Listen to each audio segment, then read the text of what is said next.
Hello and welcome to the Sliding Doors podcast. If you haven't watched us before, this is about those sliding door moments in life, those what if moments, kind of loosely linked to a few categories around love, work, and then I asked my guest to kind of throw me under the bus a little bit and have a wild card selection. And my guest today is the wonderful Alice Knapman, a good friend of mine from doing our CIPD level 5 together, actually, where we really became friends as part of the social outcasts. And I'll now hand over to Alice to introduce herself. Thank you. I completely forgot about that social outcast bit. That's so funny. So I'm Alice, and we met doing our CIPD level 5 together. Looking forward to being on the podcast. This is completely out of my comfort zone. I was really nervous, but I think it'll be all right. But remember me when you're famous, Rob, and hopefully one of the archive episodes in a few years' time. Of course I will, mate. Of course I will. So let's kick off with our with traditionally our first subject. Obviously all around love and relationships.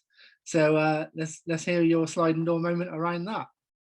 Yeah, so I mean, I was going to say actually, with the format of your podcast, I read a book recently, and I've joined a book club, so that was one of my my things out of lockdown. Do you want to give them a little shout out, your little book club?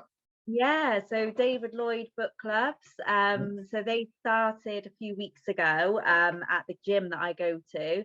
And it was something that I thought of during when I was on furlough and in lockdown. I was reading a lot and thought it'd be cool to join a book club. So when they started, I went along.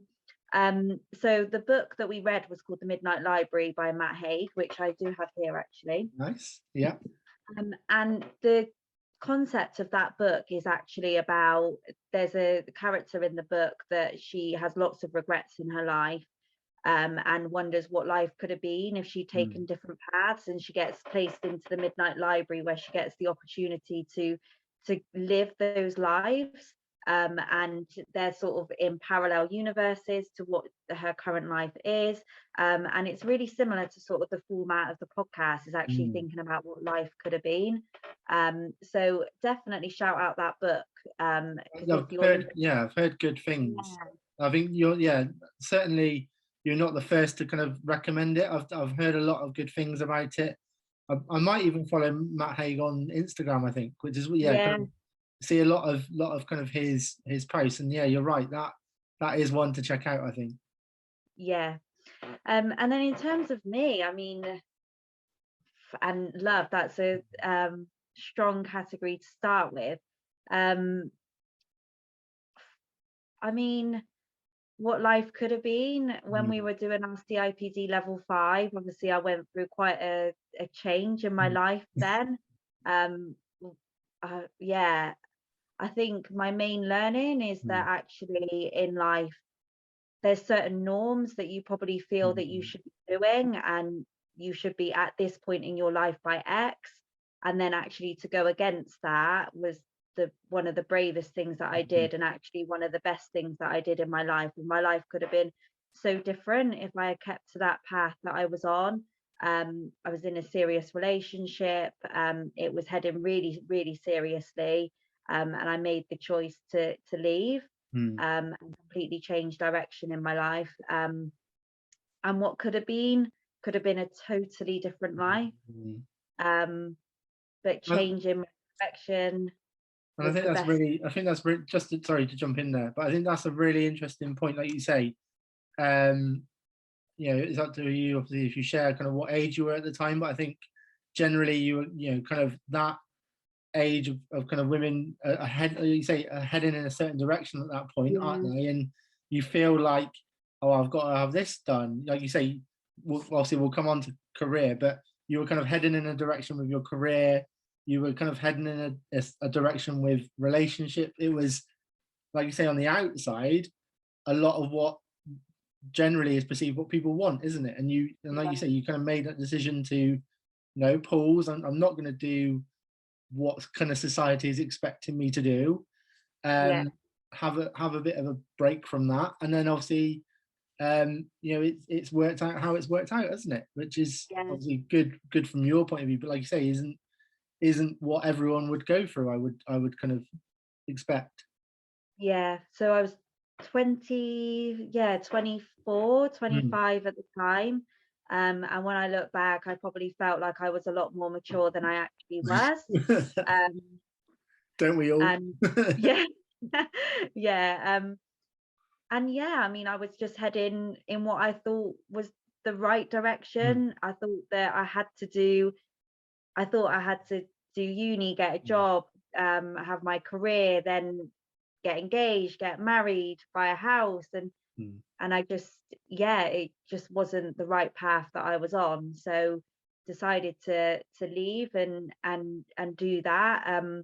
And then I think my sliding doors probably cross over in that at that time. Then I took a leap of faith in my career to do a 6-month fixed term contract, mm, which, yeah, was really risky at the time because I thought, gosh, like 6 months and it could be over, and what do I do then?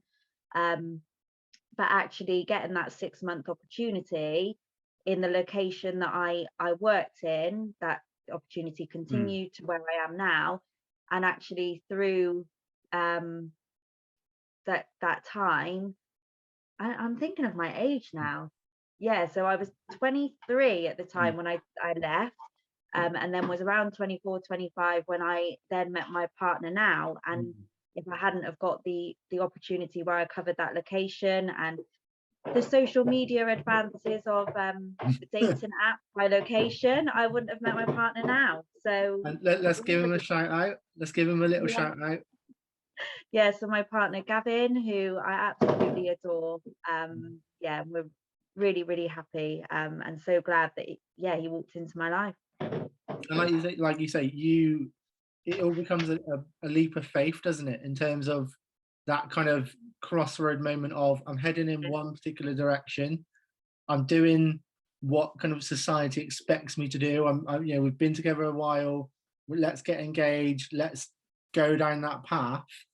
And then, like you said, you know, correct me if I'm wrong. Did it happen around kind of like a kind of quite a traditional time of year in terms of, does it New Year's it happened? Yeah, Yeah. So, you know, it's that kind of checklist of life almost, isn't it? Of yeah, we're going to get engaged. Well, let's get engaged at New Year's. Let's start progressing to the next step of our lives. And like you say, you've made that kind of big decision, but ultimately one that's led not only to kind of the right career moves, but obviously then the right person ultimately in yeah. Gavin as well. So yeah, I think you can only be commended for that, really, mate. Thanks.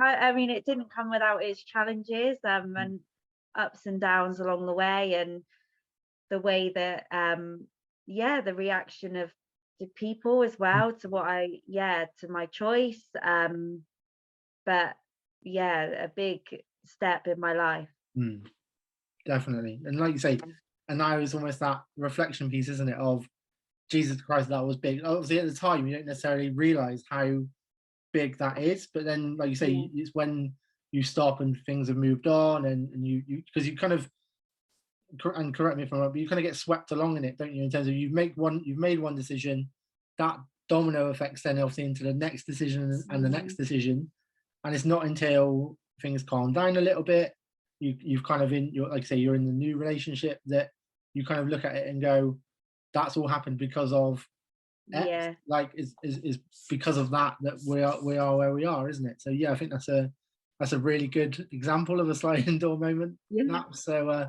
thank you for Yeah. that. I Move. would say to people is if they are considering any sort of big move, obviously take the time to think about it for sure, but be reassured that it will be okay. Mm, And if you feel like you could be happier, if you feel like you can, yeah, it's scary, but actually it will be all right. mm, absolutely, Yeah. absolutely. So moving on to our next one, and obviously, like we've kind of already touched on, we obviously met via doing our CIP level 5. But obviously the next kind of sliding door moment is around career. So if you just want to talk to us a little bit about your career and obviously then your kind of sliding door moment. Yeah, so my career is something that I'm really proud of. Mm. I've been with the company that I'm with on and off for about 11 years now, and started sort of as an 18-year-old work experience student, not knowing what HR is at all, and have then sort of moved into HR and then through the ranks in my career. And Mm. I guess really my sliding door moments, I've got a couple, because when I was really young, I really, really wanted to be a holiday rep. Okay. And yeah, so that was my dream, like going to like we used to go to Ibiza when I was younger. Mm. And I used to meet like the holiday rep when we got off the plane, and they take us to our hotel, and then there'd be the entertainers. I would have loved to have been an entertainer, but I can't sing or dance to save my life. So that was that out would of the question. that would have made it entertaining, that. Yeah. But I was really keen to do that, and I never I always wanted to travel, Mm. always knew I wanted to be in travel and tourism, and then he ended up in hospitality and staying at home. So I genuinely would have pursued that, I think, Mm. if I hadn't have been at my work experience placement, and ended up sort of taking that route. I genuinely think I would have explored that, and where I would have been. Like, I'd like to know my parallel universe of where I ended up. I'd probably be, yeah, really tanned somewhere. And so that's probably the first one that I have. But in sort of the sliding door moment of my big change in my life, obviously things happen. I took that leap of faith, and then ended up on the career path that I'm on now, Mm. which I'm really, really happy with. I absolutely love what I do. But there was a moment where I really considered moving to London. So Mm. that's my most recent sort of sliding door moment, is if I had done that, where would I be now? And yeah, now like I'm in the Midlands. So yeah, there's a few sliding door moments Mm. in the career, and just to continue developing as well, continue learning. That's been a real highlight for me. Um, and yeah, I think that. So just on that travel and tourism thing, because I guess that's almost like most kind of kids' versions of I want to be a fireman, or these kind of like, this is what I want to be. Yeah. What was it? What was it that kind of stuck out for you that made you want to kind of consider that? And obviously then what, apart from obviously the placement, what kind of was it? The pool of that was just too good? Was that, or was it kind of you found out something about travel and tourism that you didn't want to do? Because I think certainly from a people point of view, a HR point of view, a lot of people said to me kind of before I got into it, oh, that's really easy, and I now laugh at them because I think it's not easy. It's not. I think it's easy from the outside. It's not easy from the inside. I think we can agree it's not as easy on the inside. So what kind of, yeah, took you away from that kind of travel and tourism idea towards obviously the kind of the people career? I think the industry that I'm in plays a huge Mm. part, because with travel and tourism, why I wanted to do it is because I used to think working with people that are on holiday, that's pretty cool, because Mm. I'll just be there to make sure they have a great time on holiday.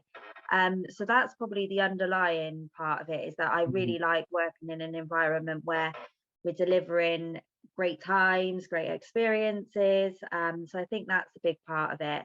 Um, and I think how I enjoy working there, I'm really passionate about people developing careers Mm. and giving people opportunity. And it's an industry where you can have a great career by Mm. being sort of working on the bar and then transferring into another department. So I'm really passionate about that. Um, And I so think yeah. that like, you're right. I think so. For context, I guess for people that aren't in HR, I would say that's a pretty consistent theme. It certainly resonates with me in terms of, obviously I came from retail and then into HR.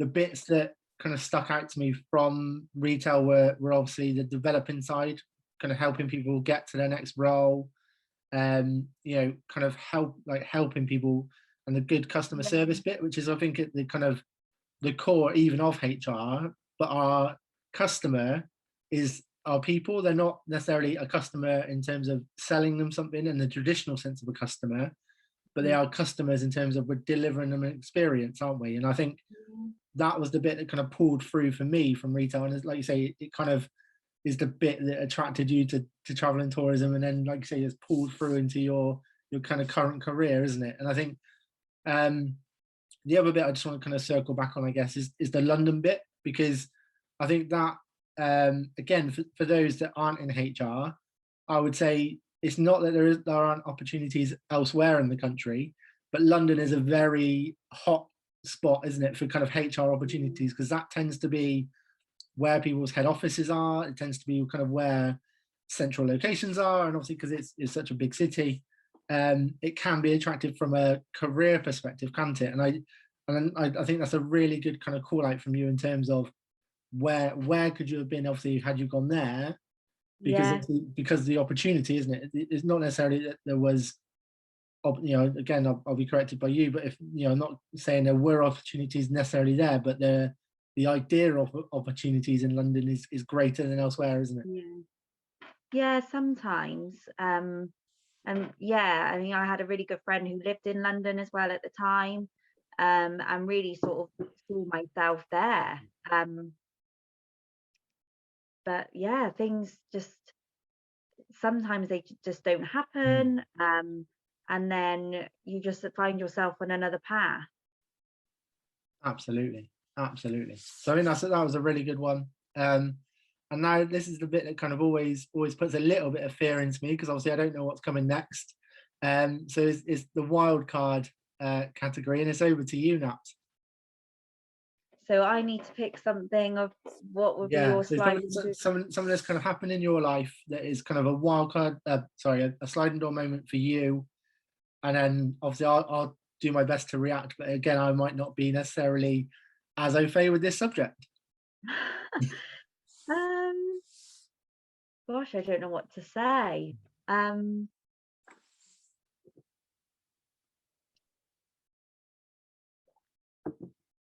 I don't know. You pretty well. I didn't prepare for that.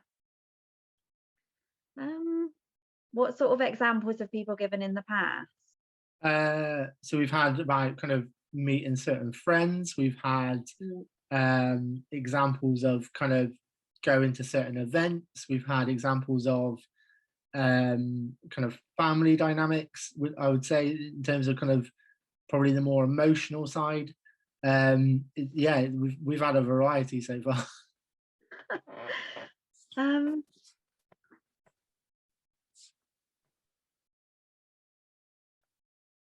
I guess really the biggest probably sliding door moment for me is that whole piece of if I hadn't been in that spot at that time, Mm, I would never have met my partner now, mm, which seems really, really bizarre. Like, and if I hadn't worked at that location, if I hadn't been at that location on that day, I wouldn't have been on the app that we met mm. on, to be in the close proximity to pick him up, and then to meet him, because then I then moved Mm, up to where we live now, to be with him. I think that is, yeah, is there any moment like that that actually mm. things could have been so different if all of those things didn't come into play? Yeah, it's a combination of things, isn't it? That one, in terms of, Yeah. like you say, you don't necessarily realize how much has to be in play at the Mm. same time for these things to happen. Like you say, so well, one of my examples of that would be when I was in Vegas. I was working slash staying at a hostel, and the guys, we took the other people staying at the hostel out on a night out, and so as one of the workers, I kind of had to lead that be kind of in party mode. And then at the end of the night, we all kind of got a bus back, but I missed the bus. Obviously, I'm not. I'd only been there a couple of weeks, so didn't really know where I was. But I was also left with one of the other guys from the hostel, and we ended up walking back. And then I found out after that he was actually like starting work the next day. So like no one really knew. Like he'd been there a couple of weeks, but actually wanted to stay a bit longer. So he'd spoke to the manager about kind of working, and then we became friends for that kind of time, because actually then we walked back to our hostel, which took an hour. We're both like pissed up, we were having conversations and all these kind of things. But then we became friends, stayed in contact for a while after I came back. All these things that, like you say, wouldn't happen if I don't make the decision to go in the first place. If I don't go to that place, he goes to that place. Yeah. The vibe of the place in general, that he wanted to then stay. And then you become friends with this person, and it's like, yeah, you think all these things had to line up for that one thing to happen. Yeah. It is strange. And in that book that I said about earlier, they say that every decision that you make, you're moving into another universe, which is really interesting to think about. That every decision that I make, I'm in a different universe than actually the decision I could have made, because that's a different universe. Yeah, it all leads you into the next one, and the next. Yeah, crazy, isn't it? Yeah. That's been a really good chat, Naps. Anything you want to plug before we finish up? Any vacancies you've got? Anything you want to plug? No, I don't think so. I don't have my own podcast. I'm not brave enough. But yeah, good for you, and I hope that it goes really well. Thank you. Right, let's finish up.